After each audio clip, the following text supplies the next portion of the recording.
I have to hit add the stage.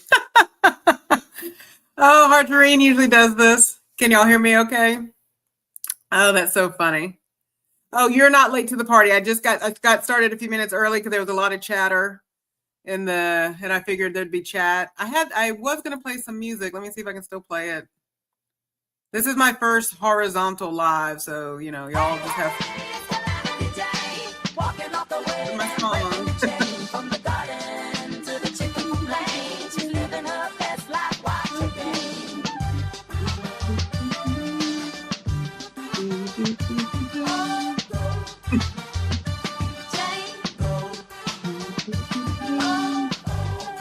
Let me hit this button. Oh, I can't show the comments because I don't have the paid version yet. Okay. So we'll stop that. So I don't have the paid version yet, so I can't show the comments, but I'll read them and y'all can see everybody. But yeah, I figured I'd go ahead and get started. Amy, yeah, let's talk some of the information that Kim J also put in here. Definitely, take that into account, and maybe just between Kim and I, we can meet with you and talk. Definitely get a CGM. There are, there are over the counter, and your doctor can actually prescribe because your doctor has indicated a concern about your fasting glucose levels.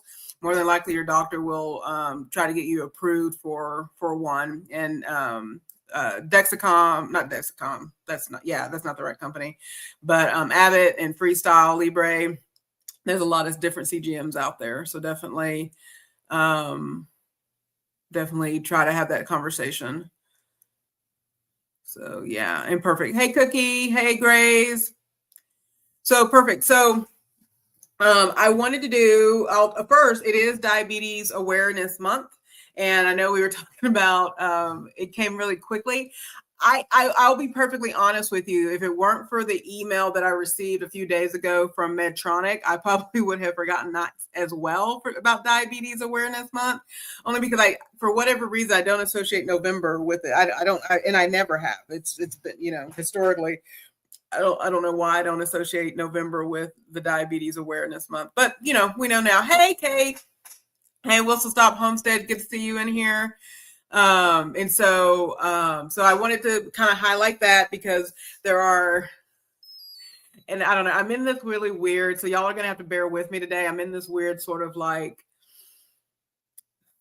I'm needing to just make light of a lot of things. So, so if I say things just off the rails, just, one of y'all calm me down, be the adult in the room.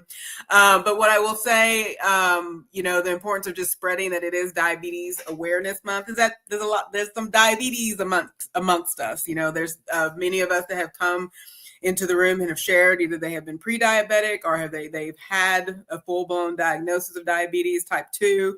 Of course, I've talked about type 1.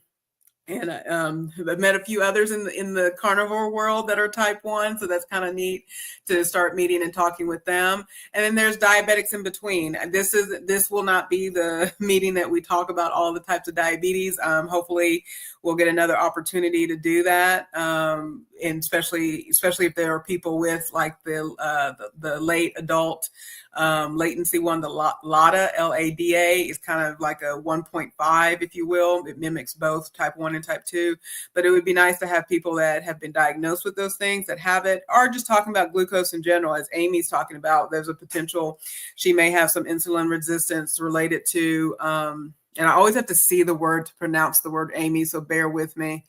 I don't know. It's one of those words I have to look at, Hashimoto's.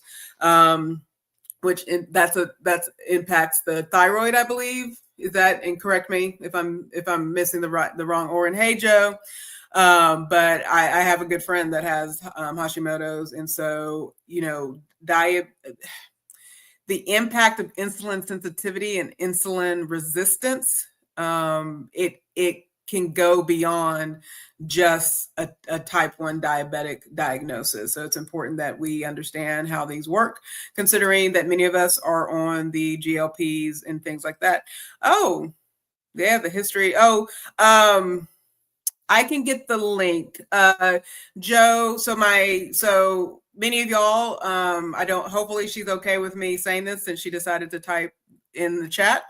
Jacqueline there, that's my sister. That's my sister on the call. She supports many of us behind the scenes. She's one of those that hangs out I say, many of y'all say hang out in the bushes. I say hang out in the clouds. But Joe or Harjareen can get that link. They're my moderators, so they can get that link and make sure that it's in there for everybody. And I'll make sure to put it in the description. And so if you seek Amy, it also calls it inflammation, random food. Yes, random food. Yes. I've heard a lot about the food allergies, and then that it's just in general hard to diagnose Hashimoto's because either people, they assume, it's some of the other. Well, I think thyroid conditions in general sometimes can be very hard and take time to diagnose if you're having to kind of force your doctor to understand what is happening. Okay, so Graves is driving. So Graves, we'll see. I'll make sure to, if there's any questions, I'll make sure to speak it out loud. But why I'm here today, because I think I have shared in some of the chats, I know I've shared in some of my lives and shorts, I've shared with y'all that I've just been excited about the impact since July 16th, since starting on Zepbound. Taking this particular medicine, the impact that it's had on my type 1 diabetes management. I have highlighted, that I don't have to use a temp basal. And again, I should have put this up higher. I should get like a second one. So like a temp basal, just so that y'all can see what's happening. And sorry, let me bring this closer. So y'all can see how a temp basal works. So a basal rate, and you can see my blood sugar is actually kind of low right there. My blood sugar is 76. So I'm probably gonna have to do something about that before too long. So in here, the Smart Guard. So this is an automatic. Oh, I had it where it was showing it. This is an automatic or auto-corrective type of Medtronic 780G. Again, Medtronic 780G. Insulin pump. There are different types of insulin pumps. I chose Medtronic just to the convenience of being able to order. But if you notice on here, if you're able to see, there has a thing called temporary basal. Okay. So again, as I've explained before in some of my lives or some of my videos, a temporary basal is just a small amount, a small doses. Mine is programmed what my small amount is to the normies in the room or the non-diabetics in the room. You have a temp basal that happens, but it's going to be based on whatever your brain, liver, pancreas has determined that you need for the moment, right? And all those systems that function for that. So sometimes when, as I say, if I know I'm about to do some heavy exercise, I'm going to be walking around a lot. Like, let's say it's a day that I decide to finally go shopping and I think I'm going to do an entire shopping day and I know I'm going to be walking a lot. But I might not eat till later.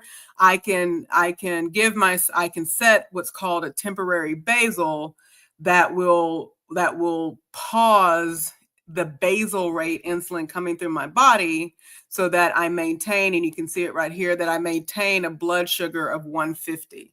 So a lot of times I would have to, before Zepbound, I would wake up in the morning with a beautiful 100 or a 120 reading. But if I knew I was going to do a 30 minutes or more of a heavy cardio workout, I knew I would need to I would need to get my insulin up or my glucose up first. So I would either eat a banana, drink some juice, whatever, to get my insulin up. It's better if it's in like the 140s or the 150, because if I knew I was going to do a heavy 30-minute exercise, it's a 1-to-1 ratio of activity. For every minute of activity, my blood sugar, and this is average for other diabetics out there, but I'll just talk about me, my blood sugar would drop by 1 milligram per deciliter.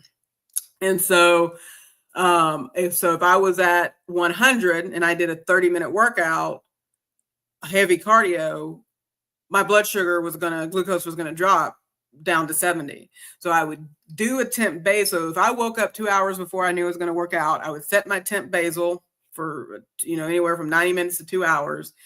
And by the time I was ready to work out, my blood sugar would be like in the 130s, 140s. So if I did a 30-minute workout, by the time I ended that workout, it would be in the normal 100 range. Hey, Candy K, that's what I would do. Hey, Mia, that's who I would I mean, that's the effort I would have to make every morning just to get a workout in, or afternoon, whenever I wanted to do my workout, just to determine if I did a heavy cardio day or if I wanted to go walk in the woods for an hour, what's my blood sugar? You know, my husband loves to go to the park and just walk around, and I'm sitting here like, well, my blood sugar is at 80. So we can walk, but we need to walk slowly and sit a lot. Or I need to go find some roughage somewhere. And that's all the decision points that had to be made just to get a workout in, right? How I did it back in the day when I was doing Zumba, who knows, right? Who knows? But here we are. And so ever since Zepbound, one of the early things that I began to notice is just the stableness of my blood sugar, blood glucose, specifically doing workouts, right? And so just very exciting. So I know I've talked a lot about that, temp basal, the stability of my blood sugar. I think in a couple of different lives. Hey, Michelle. Hey, Kendi K. Thank you for supporting and joining. Remember to hit the like. I want to thank my moderators in the room, Joe and Harjarine. Thank you for being here. And so I wanted to show, I've been wanting to do this for a little while, show y'all kind of what my daily, my average total daily dose, or the amount of insulin I'm taking, what it was before Zepbound and what it was after. So let's cross fingers that the free version allows me to screen share, because I've not actually tested this, because otherwise I'm gonna have to visually describe things to you, and that can get really boring really quick, right? So let me see if this behaves itself. Y'all might get the whole, actually, let me do it where I do image file. Let me do that one. That may be better. So just bear with me. Cross fingers this behaves itself. So we're going to look at May and July, May through July 1st. So, okay. And then I just need to add this to stage. Can y'all see that? Okay. And I don't know if this lets me, I may go back to screen sharing because I don't know if it will let me. Let's see if this is a little bit better. No, I don't want that one. I want this one. How is that for, and y'all are able to see okay visually? Okay, it looks good. Okay, perfect. Now the real question is, can I see, right? To read the numbers to you. So I'm going to show the normal one so that I can kind of see what I'm talking about, but I'll come back to the chat. So what this is, so again, I use the Medtronic. They now call themselves MiniMed. I use the Medtronic 780G. And part of their system is that they have a reporting system called Carelink. And it's really neat. And many of y'all may have seen something similar to this if you have different heart devices, or, if you did a CGM as part of, I know a few of you through your insurance or that's how you have to be part of a weight management program. So they may be looking at your CGM, but whatever the case is, that depending on the device that you're using, a nice feature of this is you can have care partners. So you can share it with family members, you can share it with your medical team, and so they can go in and read this all the time. So it's not to say that I was living in the land of, ridiculousness before Zepbound. I've worked over the years to kind of get to myself where I was kind of around anywhere from the high 7s to the mid 6s when it came to my HbA1c. So it's, this isn't awful, but I know it could be better, right? And so what you see here, if the blue is going to be from June 16th to July 15th. And then they let you do a comparison, depending on if you do a week comparison or a 14-day comparison, or you can do a 30-day comparison. So I did a 30-day. So anything in the colors in orange, indicated with the orange, or B for anybody that's colorblind out there. So I have A, which is in blue, and I have B, which is in an orange color. And you can see the A, B repeat itself depending on, again, I know there's those that are colorblind out there, so I want to be mindful. So what I want to point towards is the information that is to the right of the screen. And that's what I kind of want to spend some time with today. And specifically, and we can talk about other numbers if you have questions too. So what I want to point towards is, excuse me, in June, or well, in May and June, you could see my total daily dose, and I'm going to drink some water. My total daily dose was anywhere from 88, hold on, excuse me, anywhere from 88.5 to 107. And this is average, an average of 30 days. I was getting 88.5 units to 107 units of insulin every day, right? My bolus, again, and the bolus is the bolus amount is what I use either to correct my blood sugar down to the target range. And in this time, my target range at the bottom, you can see 110. That was my target blood glucose that I wanted to achieve. And so the bolus amount is two things. It's when I eat, when I need to, I'm going to eat some food, and it has some carbs I need to account for. It's how much on average I'm bolusing per day. You see the auto correction. So this is when my blood sugar is going high, and it could be related to I didn't take enough insulin at food. It could be due to stress. It could be due to anything. I was on it could be medicine related, but for whatever reason, it was going above 180 or even before it gets to 180, it tries to correct itself so it can try to meet that 110. You can see the amount of units I was taking there. And then my basal rate amount. So again, that's that rate that sort of keeps you regulated, tries to keep me at that 110, regardless of if I'm eating. I was about, 46.4 units to 54 units. And so it's about 50-50, which most endocrinologists for a type 1 would say this is what we expect to see for a type 1 diabetic. Okay. You can kind of see my insulin set, my infusion set, and reservoir change time. You can see the amount of carbs. So I was sitting pretty in the land of carbs. So that's how many, again, on average for a 30-day period, this is the amount of carbs I was eating. So let me go back to the chat because I think there's some questions might have come in. Let's see. So, hey, Low Carb Queen, Low Carb has a live later today with our friend Harjarine, so make sure you see that. Okay, so they are a bit small. Okay, I can, let me screen share because that might be a little bit, I can blow things up a little bit better. So I just want to make sure there aren't any questions. Yes, sitting pretty in the land of carbs. Let me go ahead and I think I like screen sharing a little bit better. Let me change this to where I can share a screen, and let's see entire screen. So you're going to see an inception moment real quick. So just bear with me. Okay. So let me get these numbers back up. Oop. Let's try that again. Let's see. I want to add to stage and remove that one. Perfect. Okay. So you see a little bit of inception there. Okay. So hopefully this is a little bit better, and I can go over those numbers again. You know what? I always forget about my phone so I can see the chat. One of these days we'll all become experts at YouTube, right? One of these days. So let's see if there's a way that I can. It may not let me see my own chat. Let's see. Hold on. I know how to get to it. Okay, perfect. Okay, then I can, let's see. I just need to mute it. There we go. Okay, cool. And I can see the chat. So hopefully y'all can see that a little bit better. Okay. So here we go. And now it's probably too big, but y'all can see these numbers here. And like I said, I'll talk about the numbers above, but I really kind of want to live in the world here. So again, 88 to 107 units of insulin per day.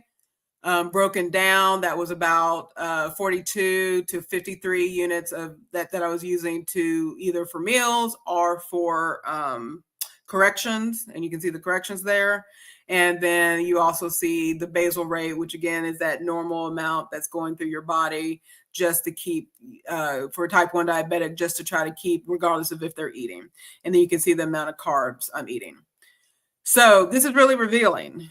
As far as sort of, because I'm having to enter this information into a machine, it's pretty revealing.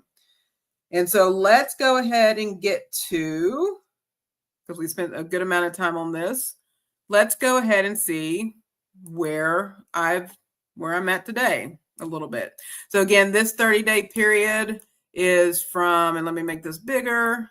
This 30-day period is going to be from, again, the orange is the prior 30 days. So September to October. And then you see October to just a few days ago. Okay, so I'm seeing that y'all can see that. You can kind of see the line. I'll try to do a side by side here in a second. The line's a little bit different. Notice how much more. I really kind of actually want y'all to see this a little bit. So notice how much more. So this is kind of fun. Can y'all kind of see a difference in those lines? I know it's not the same size, but can you kind of see a difference in just even the outlier images there a little bit? So in this one, you can see there's the one in the background. You can just look how many times I'm above 100. Just look at those lines where I'm above 100 there. And then in this one here, while there are a few, not 100, but 200, you can see there's time that I might be hitting the 200s, but not all the time, not as much, right? Not as much. So let's get down to those same numbers. So hopefully you are kind of already seeing a difference.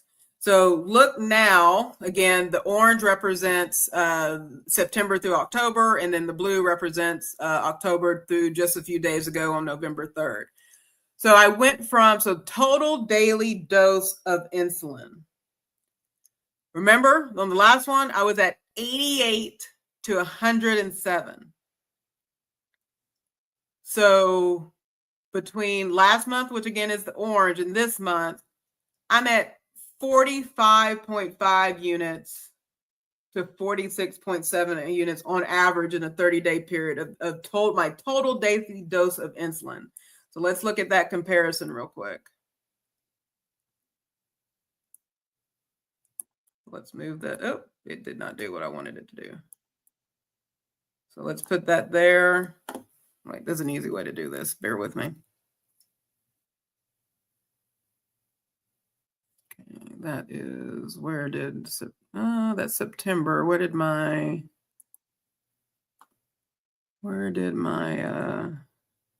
I need my May. Where'd my May go? Let's see. Hold on. There we go.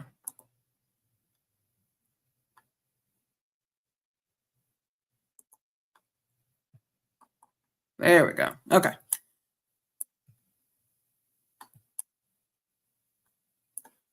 Why is it still showing?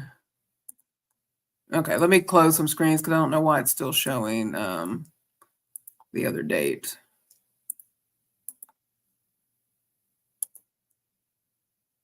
Okay, why are we not letting me be excellent right now? Let's see.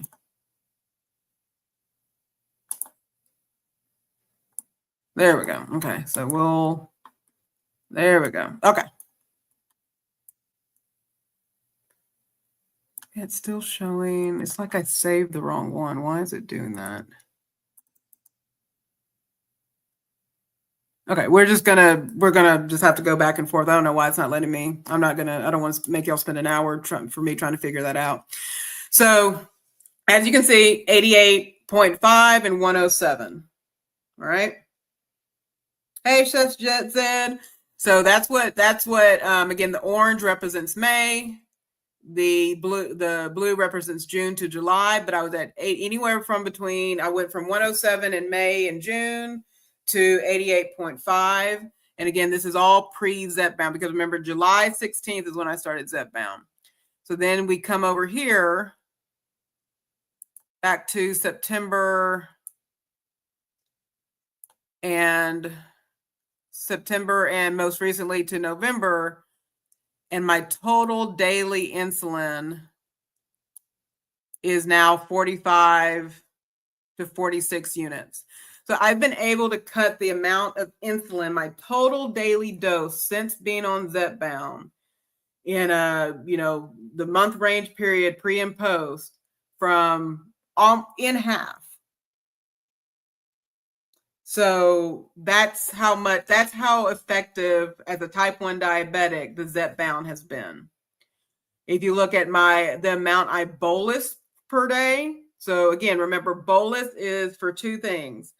You bolus when you're about to eat a meal, and then you bolus if you have to autocorrect, regardless of if you ate a meal or not, to get back down. And notice I even changed in the months of October, November, I even changed my target to 100, from 110 to 100.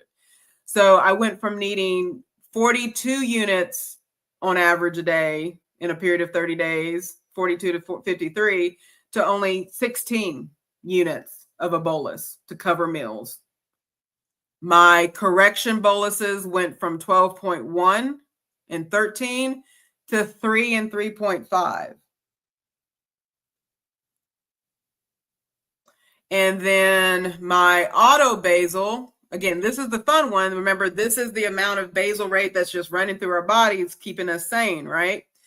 My basal back in May, June would have been 54.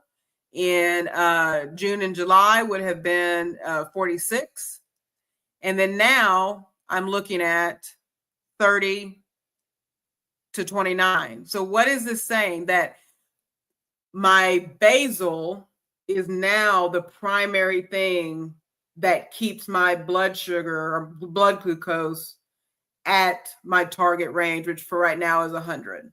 And we'll talk about target range here in a second. That's a whole nother thing. So I know I just showed a lot of information related to this. Are there any questions? Do I see any questions? Y'all are seeing the drop? And yes, and we do have King Darium in the house and the Earl of Campbell. Oh, hey, Paula. Didn't see you come in. And then, of course, Kate. And then Chef Zed. If y'all aren't connected with Chef Zed, please connect with her. She is whipping up some nice keto-friendly, low-carb-friendly meals over there. So make sure you're connecting with Chef Zed. She has some really good recipes that would be very friendly in our community. Okay. Overall, does it make you physically feel better not to have 100%? Okay. So first, I've got to back up. We all need insulin. Our insulin functioning is the number one reason we're all gathered here today. You know, cue the prince, right? We are gathered here today because something is metabolically going on with us, right? Either related to insulin resistance or insulin sensitivity, right? And so insulin is very much needed. However, too much of a good thing, especially synthetic, anytime something synthetic is coming into your body, there can be impact, right? Too much insulin, too much insulin in the body can sort of create, of course, hypoglycemic episodes where your blood sugar goes low. And then that can set off a whole trend of, ups, downs, and all of the above, right? Kim J and we could have a whole separate discussion on the highs and lows of things, right? And then over time, because many of y'all seen the pages that come, I'm going to go ahead and turn on the light. It's starting to get dark. I turned it off because there was a glare. Let me go ahead and grab the light real quick. We've all seen the pages in our Zepbound about the side effects, right?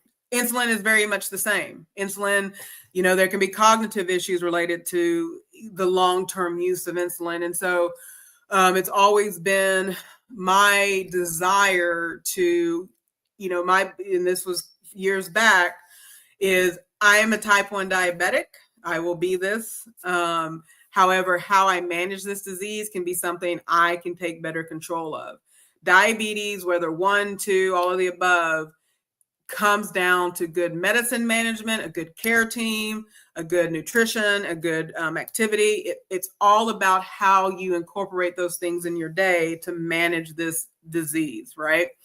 And so my number one goal has been to get better management and require less insulin. As much as I want to be a prepper, like a cool prepper, not a full out doomsday prepper, but as much as I want to be a prepper, in my head, that's going to require me to be able to live off the food that I grow, make, etc. And in such a way that it could sustain me without needing a whole, like if I really wanted to live out in the wilderness, right, I wouldn't need to be 20 minutes, 10 minutes from the nearest pharmacy, right? And so there's always been a desire of me to require less insulin so that I could, potentially rely less on needing to be so close to medical care and things like that. I'm going to again, this disease is with me, but how I manage it can be better, right? And so it's doing the work. It's doing it. You can witness here how much little insulin I'm needing. Let's see. Let me make sure there's not any questions. Oh, may I have missed, but has it resulted in cost savings? So, has it resulted in cost savings? This is, in theory, it ought to, right? When my doctor sees these numbers, my doctor is usually, there's not going to be an immediate change in how much insulin I get. I will say I'm very much of a hoarder. So if my doctor chooses to keep the amount of insulin that I get every 3 months the same, I'm going to be happy about that. I would imagine as like when my full year comes up with being on Zepbound, and if I can maintain whatever maintenance looks like for me in maintaining with insulin, I could see my endocrinologist maybe reducing the amount. But my endocrinologist and care team is really good. They don't make major decisions like that until they see sustainability. So maybe year 2, we may not order as much insulin, right? But in theory, has there been cost savings because of the reduced amount of food? Yes. And if I were to do the math on this, it would result in cost savings. Right now, I think I get 7 bottles, so I would imagine I don't necessarily need. But until that is sustained, and I would imagine my doctor would want to see sustainment. I plan to stay on a Tirzepatide or a GLP-1 of some sort. And I think my doctor would need to see sustained improvement over time before they made major decisions about my prescriptions. Now, I have a doctor's appointment upcoming. I would love to see what my blood pressure and cholesterol numbers, things like that are. But even with blood pressure pills, they tend to keep type 1s on certain blood pressure that are diuretics because it helps with the kidneys, the heart, kidney, pancreas insulin connection is too extreme that they tend to want to protect the kidneys even if you don't have high blood pressure. So that's a great question. And then Amy has a question. I want to make sure I didn't miss it. Amy, where are you? Because I heard you say great question. Did I miss it? Overall, does it make you feel physically better? 100%. Yeah. And I talked about that. I mean, like I said, I can get up and I can just get up and go and exercise and not worry about what my blood sugar is doing. I mean, that feeling is, again, I'd have to wake up 2 hours before to determine, can I work out now or do I need to play the game of getting my blood sugar up? I don't have to do that anymore. QQQ. Thank you, Paula, so much. We all know you have a zombie apocalypse. I do have a zombie apocalypse plan. I married my zombie apocalypse plan, but that's for another day. Y'all will have to meet my zombie apocalypse plan later. Crooked Peach knows. I bet she married her zombie apocalypse plan too. So, hey, the Mel B, thank you for coming in. Thank you for coming in. And let's see, Miss Nikki, thank you for coming in. You're coming. We're all coming. Yes, come. There's plenty. Y'all saw my animal. Well, so this is the thing about the pets, the deer and the hogs that you saw on my the video. Those are not to be touched. So we'd have to figure out, protein in a different way. But we have Simply Taisha can help us figure out protein because the animals that actually come to our property, they live, they get to live. So yeah, so let's see. Hey Kyle, good to see you. Discussing insulin reduced, how she's on Zepbound. Thank you for that. Joy supporting. How's your day going so far? Going well. Let's say I love that you're. My care team. I've been very blessed to have y'all all need to send letters to the first doctor in August of 2022 who told me to get on a GLP-1, because I'm sitting here like, I don't need that. And but again, I would not have met y'all had I done it back then. So here we are. So perfect. Okay, so let's talk about a few other numbers on here that y'all might have questions about. So let's talk. So first of all, I still experience highs. So y'all witnessed me experience highs because Jennifer thought she could eat a thick crust pizza, not have to make it thinner, not have to make sure it was a high protein flour that I was using. So I still have highs. And so I won't say there will never be a reality that or a year that I go without having a high, but reality is I will. My insulin pump can malfunction. My sensor can malfunction. I could just have a very high stress day. I could need surgery and have to be prescribed pain meds or steroids. Anything can happen. That I could get an infection. Anything that can happen that my blood sugar is going to be elevated. The same week that I ate that pizza, I had gotten on the phone with 2 or 3 insurance companies to talk with them, and I got myself into a frenzy. I talked with my sister Joe and Harjarine, and Hermione got to hear about it. I had worked myself up, so who know, I'm pretty confident of what I identified caused my blood sugar to go up that particular those couple of days, but I'm pretty sure being stressed out over insurance companies didn't help that situation, right? So there will never be a world that I don't have highs or don't even have lows. So let me talk about some other things that you may note here that I noted when I was looking at this morning. So this is back in again May and July. What's really kind of neat about this, it kind of lets you know when it kind of points out when there are hypo, again, low blood glucose or blood sugar episodes, how many per day, like if there's any patterns, and then when there are high blood sugar, right? And it even kind of talks about sort of when when they are happening, how many occurrences. So there are some around at 2 p.m., 2:59, and I can surmise what that might be. That's going to definitely be post-lunch. Probably not getting that post-lunch walk-in, or I did not bolus correctly for my post-lunch meal and things went up. And then you can also see around, I usually eat about 6 o'clock, so about 7 p.m., you're seeing some elevation there. And then about 9 p.m., more than likely, guess what Jennifer may have been doing? Let's see, this can be a poll for the chat. Hey, Tasharia. Hey, Traveling T. So I'm having highs around 7 p.m. And then again, I'm having highs around 9 p.m. Guess what Jennifer's doing between dinner at 6 to 6:30 and 9 o'clock? What might be happening between those times? Or what didn't happen between 7 and 9 that might have caused some elevated blood sugars from what we know about blood sugar? I'll give the chat some time to answer that. So if I'm eating at 6 o'clock, I'm getting some high blood sugar occurrences around 7 and then again around 9. Dinner. Yep, dinner. She didn't do a Zumba. Are you where you are working? Amy, jewelry has to get made. I used to be a big snacker for absolutely no reason that I wanted a snack.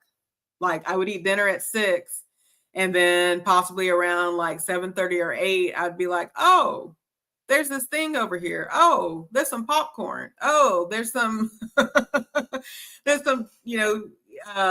few times we buy tortilla chips. Oh, I want some tortilla chips. Let me have some. Right. So, yeah. So after dinner, could be some wine in there too. But yeah, usually there was like I said, I was a snacker for absolutely no reason that I wanted to snack. So, some of these other fun numbers that you see here. So the GMI and this glucose management indicator, I feel like for like a hot second, they were using the GMI, or some places are starting to use the GMI, which again is the glucose management indicator. Again, glucose management indicator.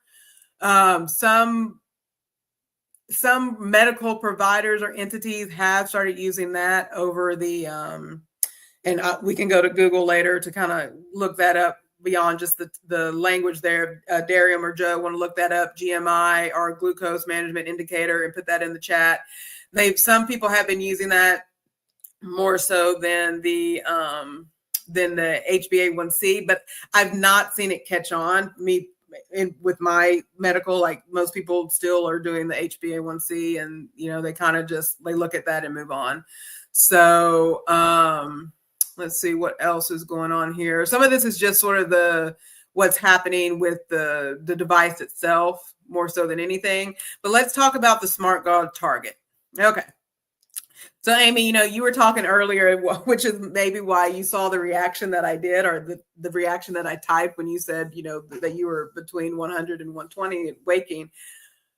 My target for the day is, so before the 780G came out, type 1 diabetics, and this is different with, I'm gonna mess up some of the other insulin pumps that are out there.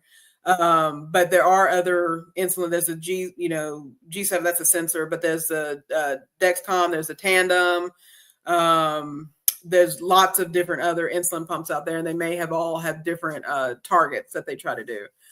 So prior to the 780G, I'm just talking Medtronic now, I think the lowest target I could set for myself was, I want to say it was either 110 or 120. It may have been 120. So why is this, and why does this happen for an insulin pump? So approval by the FDA for an insulin pump can take time to come out, because if they are witnessing too many hypo, low blood glucose, low blood sugar, if they are witnessing too many high episodes of when they're doing their clinical trials and things like that, they will not approve a thing. It took 3 years after the rest of the world had the 780G before the 780G was approved. If you heard anything about the 780G prior to it being approved, it was that it was being denied, it was being recalled, all these things, because there was things causing hypoglycemic episode. Because low blood sugar is a serious thing. If there unfortunately have been incidents where we've lost people due to low blood sugar. So it will take a lot, any drug. Y'all have seen me ask people the question about, well, what about GLP-1s in the space? The biggest reason GLP-1s have not been approved for type 1 diabetics is the fear of low blood sugar. I have witnessed it. The 24 hours after I took my first shot, my lowest got to like 48, because I had eaten a smoothie that day. I bolused the full amount for a smoothie without adjusting and I'll do this in a different live, or I'll do it in a vlog, but I had not reduced my insulin sensitivity ratio nor my carb to insulin ratio. I had not reduced that amount to be on this drug. I kind of just wanted to see what would happen. I took my normal bolus for the carbs. I think there's like 22 carbs in my smoothie. And probably about 30 minutes or so later, I'm starting to drop. I had things to recover. So, I recovered fine. But I immediately sent an email to my endocrinologist and my primary. I sent them what, at the time I was on 2.5 Zepbound. I sent them a couple of days worth of my readings. And my doctor made the adjustments to the insulin sensitivity and also the carb ratio, insulin to carb ratio, and the insulin sensitivity factor. He made those adjustments, and it's been smooth sailing since then. Right. I haven't had lows like that. I have had highs, and it's for various reasons. And I think I've even mentioned in certain chats that I've even had, on day six, I would say 5 and 6 of this, I noticed that my blood sugar can kind of start creeping up to the 180s. And And I don't know if that's just the drug, sort of the half-life on the drug. Who knows what's happening? But let me get to some questions here. Let's see if you want to share. As I said, how lows. Okay. So question. So let's see. Traveling T said, do you feel I do feel I mean, I do. I feel the mental clarity is there. Like I said, the biggest thing is the amount of energy that I have. You know, I'm able to I wake up at pretty much the same time. Raise your hand if you have a cat. There is your alarm clock. There is when your body wants to wake up. There is your alarm clock, and then there is when your cat wants to be fed, or when your cat wants you to know that the cat is awake and that feeding time is in an hour and doesn't want you to miss it. So those are the realities of owning a cat. So even if I did not get up on my own, something is waking me up. But you know, I can stay up late, and that's not something to be proud of. But I would say pre-Zepbound, I was wiped out by 7, 8 o'clock. I was wiped out, and I'm one of those people. And I know we have those who struggle with sleep in the call, so this may not resonate with you. Bed equals sleep to me. So when I get into bed, I'm asleep 30 minutes later. And then I get anywhere from 5 to 6 hours. I'm ready to conquer the world. And that's kind of been, my sleeping pattern. Even off of Zepbound, I would go to bed early, but I would still wake up at the same time. So I do 100% feel differently. Let's see, glucose. Thank you, Darian. Glucose management indicators generally from the CGM and estimates the A1C. The A1C is generally the lab measure for hemoglobin. Thank you so much. Thank you so much for that. Let's see. Does the A1C show 90 days worth as an average, or they take a snapshot review and again in 3 months? Yeah, so it's that 3 month. So 3 months is the average that it is for the A1C. And then I either see, me personally, I see my endocrinologist, depending on what's going on. I either see my endocrinologist or my primary every 3 months, and they'll take my A1C to kind of just see where it is. Yeah, hypoglycemia is very dangerous, very, very dangerous. Have you considered microdosing insulin dose twice a week? I'm not there yet. I'm still on 5.0, and it's pretty intense. I've not considered the microdosing. I lived probably 30 some years of my life dealing with needles. I'm happy with the injection pen, but it's not to say I would not consider microdosing. I'm not there yet. Let's see.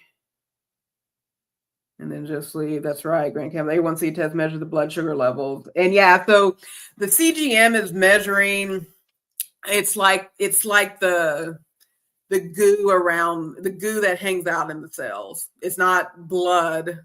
Goo is probably not the right word. Again, Darium, you feel free to say, if you Google CGM is measuring, it's the substance kind of within the cells that it's measuring those sugar level, but it's not blood. It's not actually blood, but it is able to measure. It is able to direct where it's going. Where your blood sugar's rising or lowering, it is able to detect that. Let's see. I get my A1C quarterly as well. Perfect. Yeah, I don't feel comfortable waiting. Yes, I did say goo. Goo is a scientific term. So yeah, I'm calling it. So, okay. So you saw where I was at with my hypo and hyperglycemia. So let's look, that was May and June. So let's look at more recently. So I did have some lows. And so I've gone for my hypoglycemic episodes. Is this the right one? Yeah. So I actually have increased, wait, is that right?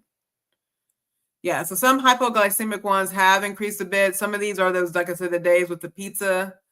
So at mealtime, it's about, I've had 5 occurrences. Lunchtime, I still need looks like I need to kind of work on, and then I still need to work on, it's kind of the time change. Instead of 9 p.m. is looking at 8 to 9. So there are some still things I need to look on. I've had less, which is good. I've had less episodes per day. I've had less patterns, but there's something I still need to kind of make sure I'm giving myself the correct bolus and all that good stuff. But again, notice how, again, within these lines, they're more often staying under the 200 than it was before. So that's good news. That's very good news. Oh, let me finish up talking about Target and Medtronic. So typically prior to the 780G, I am pretty confident it was 120, and that was one of the biggest complaints because some of the other insulin pump systems had updated it to where you could change the target to like the 100. And there's a lot of people, and then some people had rigged their devices to change it to that, but I'm not going to talk about that. But, a lot of type 1s were saying, hey, I want to get better than, because a lot of times people, doctors for type 1s are fine. Their goal is under 7. They'll be like, we just need you under 7. Right. I know that's different for type 2s. Type 1s, they're like, we just need you under 7.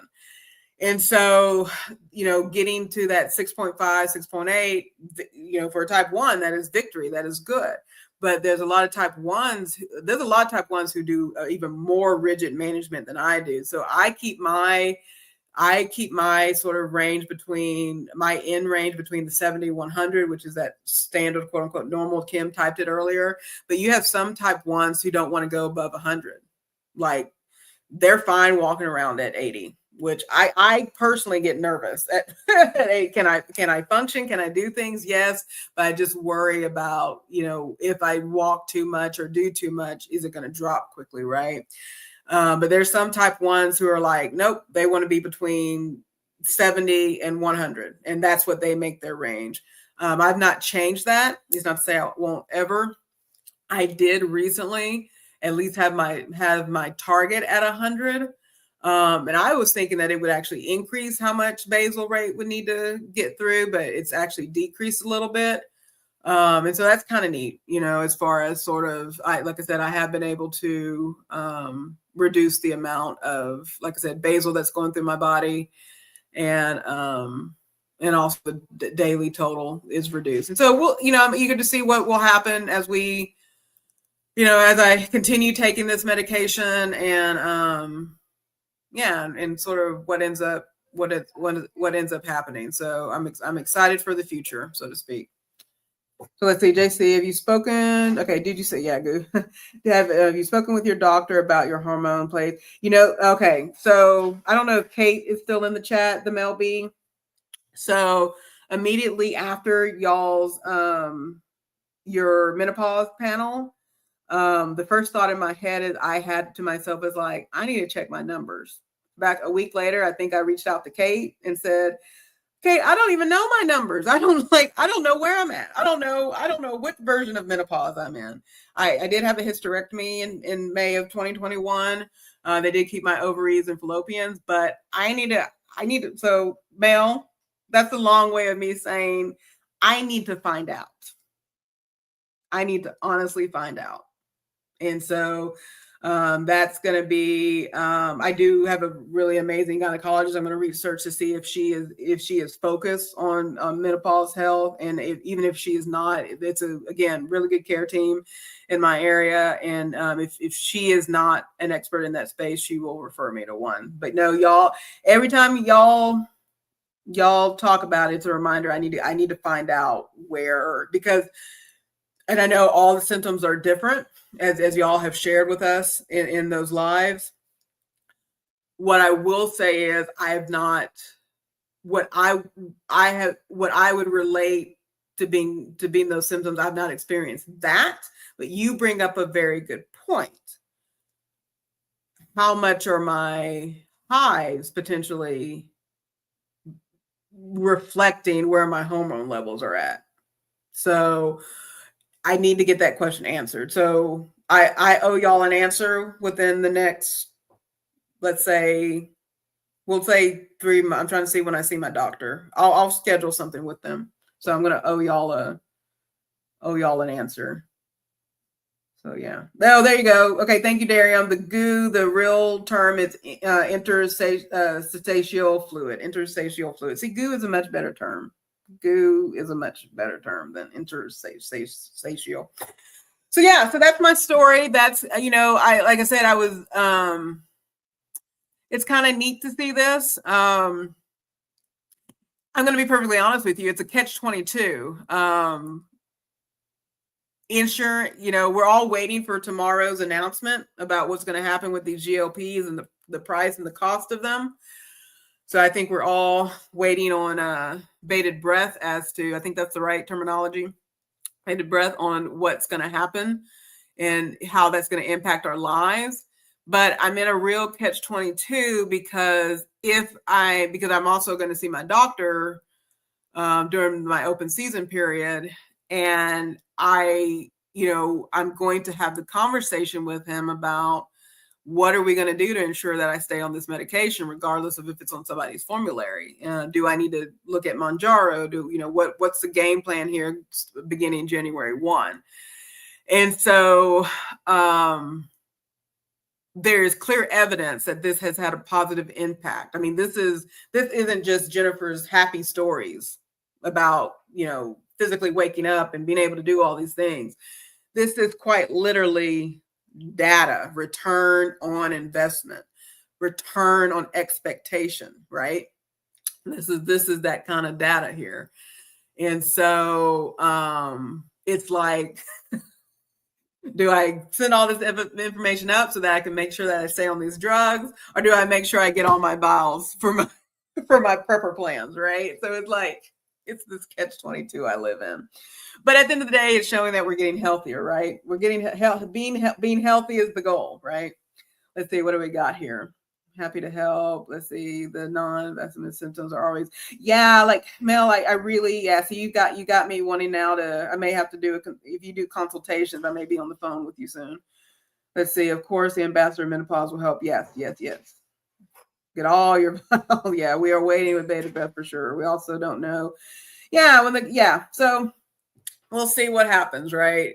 That's all we can do. I know, for me, and I think many of y'all have talked about this, at the end of the day, these medications are supporting, whatever the word, supporting, helping make function natural GLPs that for whatever reasons are not functioning as they should, right? As a result of that, whether you are someone who's naturally producing insulin and glucagon, y'all gonna make me, again, not the expert, go to that book, Think Like a Pancreas, go to the, WebMD, all the places. So your pancreas basically has alpha cells, which is glucagon, and beta cells, which is insulin. So for a type 1 diabetic, at some point in our history, the beta cell, our bodies attacked the beta cells and they became non-functional, so no longer produce insulin, right? For type 2 diabetics, they have the insulin, but over time, due to whatever is causing that, and we now know there's different reasons that's causing the impact of type 2s, that while they are producing insulin, it's become resistant to function as it's supposed to. But now with these GLPs, you have a situation in which those hormones of insulin and glucagon, the alpha and beta cells within our pancreas are and for me, who's taking a synthetic insulin, our insulin resistance is changing and our insulin sensitivity is changing, right? So for me, if this is aiding in those two major hormones functioning, it's a medication I want to stay on. Now, what form of that medication it stays on, I don't know. Same with insulin. They have inhaled insulin now. They have, they're replacing, they're using cell therapy and stuff to, build or reactivate the the beta cells within the pancreas and stuff like that. So there's all sorts of technology as it relates to diabetes, type 1, type 2, as it relates to these GLPs. And what we are using today and what we'll be using 5-10 years from now may look different. Either way, if it's supporting if it's supporting and help managing the conditions in which we have in a better way, in a more where we can, I am a big believer in when it says life, liberty, and the pursuit of happiness. So if this aids in my pursuit of life, liberty, and happiness, I'm going to continue to take it. Now, everybody's different on that. So that's what I'll say. Yes, and I'm not a pharmacist and not an insurance salesperson. If your current plan ends in December, see, yeah, I'll talk to my doctor for sure. Let's see. And then, so yeah, so I see that's all the questions there. Yes, I am going to stack my vials. So I'm going to close my screen share. Again, you're going to see an inception moment for a quick moment. Let's see, let me remove that. And then there's my face. So I don't think I'm sharing anymore. Yeah, remove from studio, stop screen sharing. There we go. So yeah, so that's the story. Like I said, I got really excited. There was a question. I was in a insurance for type 1 diabetes group, and someone was talking about because they have been prescribed it, but they're having to wait to take it due to they're going through their chemotherapy for breast cancer. So they had asked the question of, they were curious about how it's impacted my diabetes, and that they kind of wanted to see the numbers. So I was getting that information out for them. It's like, oh, well, let me go ahead and do this. And I was going to record it, but Joe and I were talking about this earlier. Even though I rely heavily on the chat to correct me. So Darium, the Mel B, Amy, Joe, Harderine, all of you in the chat, I highly, y'all are my fact checker and corrector. I tend to sort of speak better than writing it down and then speaking. Yeah, I need to learn to be okay with writing and then recording. I need to know that that's okay too. So I just wanted to share live the information. Hopefully y'all were able to see. I can always do a post and do the screenshots of it, so people, especially those insulin numbers and stuff like that, so that y'all can see it a little bit better. So let's see. If you're considering going up soon, you may, that's a good idea. And then the dose increase. Okay. Yeah, that's a good idea. I'm still, that 5.0 is still good. Like, I don't know. I keep living in this world of whether I should go ahead and get titrate, but I've not, the food noise hasn't come back necessarily. But I have been monitoring when my glucose level starts, because like I said, right now it's like that day, like half of day 5 into day 6, there are times where it's elevated a little bit. I'm trying to kind of see if that's happening sooner. And I think that for right now, because again, the food noise is not there, the suppression is 100% there. Like, I forced myself to eat before this because I didn't want to get hungry in the middle of the live. But yeah, but that, you bring up a good point, the titrating up question before the end of the year. I'm really trying to kind of decide on that. Let's see. Really informative, Joe. I'm really pleased that you're getting the regret. Yeah, I was not expecting this. Like I said, if you had asked me, was not. Hey, Vanessa Grace. I was just going over some of my continuous glucose monitor, the data to show how less I've been able to cut my insulin, the amount of insulin I take per day, in half. And so I was just sharing that with the community. And so good to thank you for coming in, Vanessa. And then Kindy K, love us some Kindy K. And then like, comment, subscribe. Make sure y'all did share your links, hashtags chickens. We do, again, drop in here if you, and some of y'all help me remind me of who's live tonight, because it's Wednesday. So we have a live, Harderine is going, so actually Low Carb Queen is going live at 7. Is that correct? Or is that tomorrow, Harderine, if you're still in the room? I think that's 7 p.m. Eastern time. Low Carb is coming on, and she'll have a special guest. We also, Dee Dee from Downsizing Diva is live tonight. So, okay, Harderine is today as well. So make sure you check out Low Carb Queen's channel for that live. Then we have Downsizing Diva, and then Amy on her Losing It.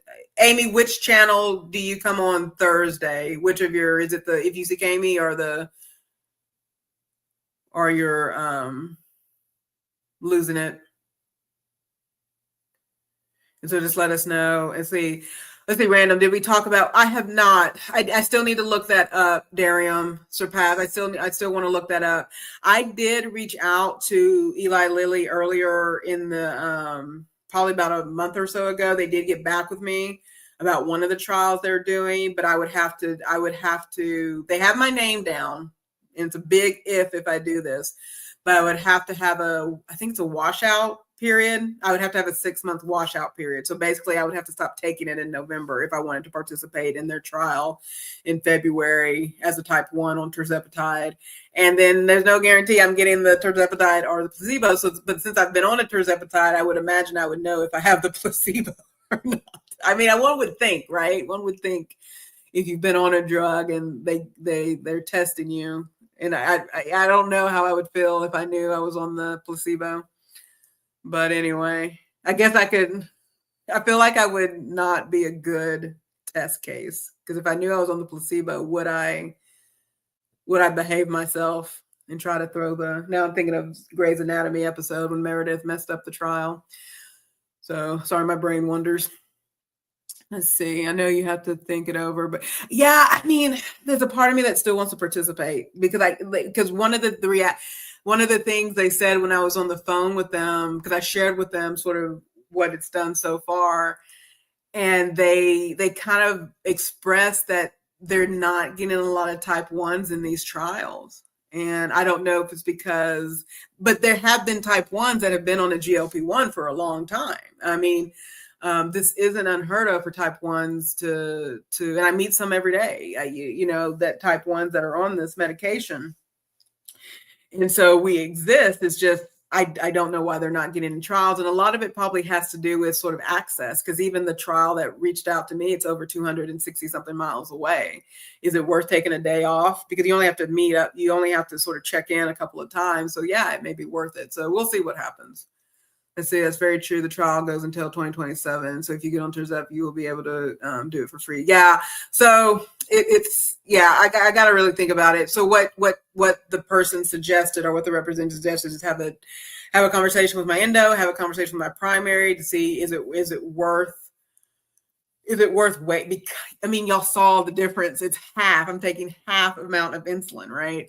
So it's the question of, with my doctors, is it worth that? Now, have I been able to portion control and do Zumba before and lose the weight? Yeah, I did it on Weight Watchers. This isn't the first rodeo at losing weight, but yes, it wasn't sustainable for reasons, right? So here we are. So could I for 6 months, like, I'm going to have to find like the best Zumba class on the planet. Like, I'm going to be coming into y'all's lives doing Zumba. Anyway, to keep the weight off, and that could be frightening. So yeah, I don't know. I'm going to talk with the doctors, think about it, see if it's truly worth it. But for me, it's about getting data so that it helps people, right? And so that's why I'm going to always be an advocate of, when you're with your medical team, when you're talking to doctors, when you happen to see them, if you ever see a Lilly rep or Novo Nordisk rep in your doctor's office, tell them everything positive about that's happened to you since being on this, because they need to hear it. They need to hear these stories, right? Hey, Chick in the Woods. I just did a kind of a quick live on the impact of Zepbound on my insulin intake, how much I take a day, things like that.